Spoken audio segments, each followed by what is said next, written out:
Hey everyone, so today I'm going to be reviewing The Name of the Wind by Patrick Rothfuss. The first portion of this review will be spoiler free, and then I'll give a very clear warning before I start talking about any spoilers. And so let me just start off with I had a lot of excitement for this book because I had heard that it was really, really good. And what I had heard the most was that Patrick Rothfuss' prose were phenomenal, that he had just this beautiful writing style that just flows so perfectly, and there's all sorts of little nuggets of foreshadowing in there, and that's just great.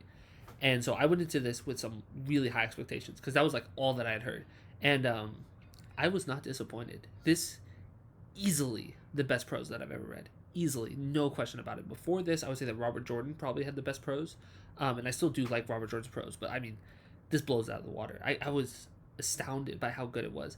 And then also, so the first portion of the story is written in third person with a third person narrative, but then it switches to first person because it's like someone telling the story.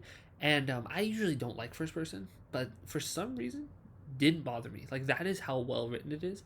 Where I thoroughly enjoyed the first person narrative, and maybe it was because like in the back of my head I was like, oh, this is actually a third person story. It's just someone within the third person story is talking, using the word I.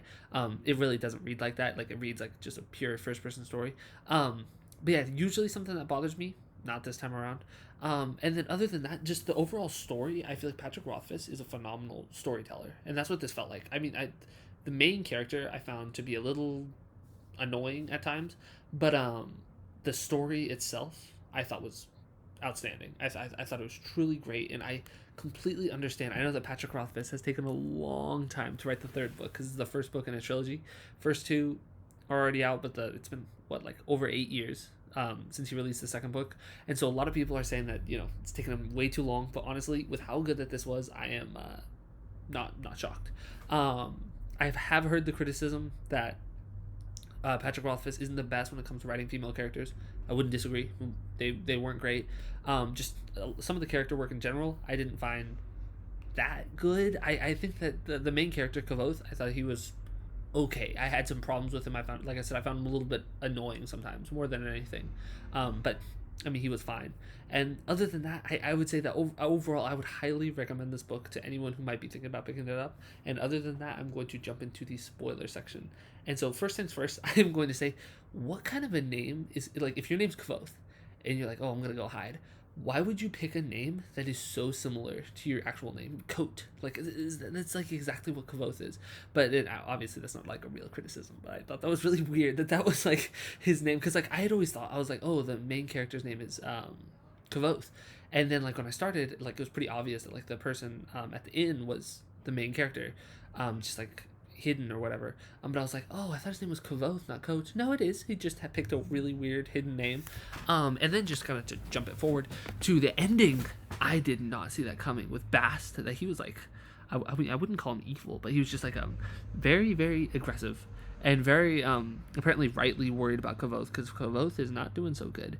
And so I found that little twist at the end to be really interesting. I'm very excited to see where things go in the second part. And then one thing that like really stuck out to me that I really felt was a powerful moment was when Kavoth, after telling the story of his parents dying, there was like flashes forward to the present day, and they do like a little intermission, and like the chronicler sees Kavoth in the other room, and he just like describes it as like a silent sob.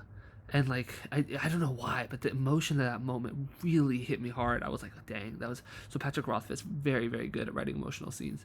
And then also I liked, because I've heard kind of the I guess the theory that Kavoth is an unreliable narrator.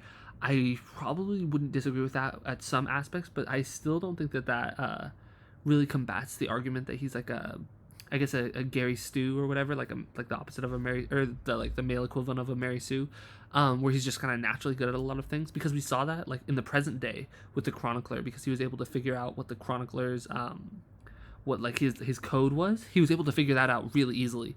And so like even if Kavoth is like somewhat an unreliable narrator, he obviously is very intelligent and very like good at figuring things out. And so I think that even if he is an unreliable narrator, I think that the criticism that he is just too good at things too fast kind of holds up. I didn't mind it. I mean, it's one of those things when you're reading a story about someone, you don't mind if they're excellent at things. I mean, people like reading stories about people who are excellent at things. So I don't think that's personally not a criticism that I have, but for people where that is something that bothers them, I think that that portion is a good like argument that you can use, that like even in the part that's not him telling the story, he's still exceptional at doing things.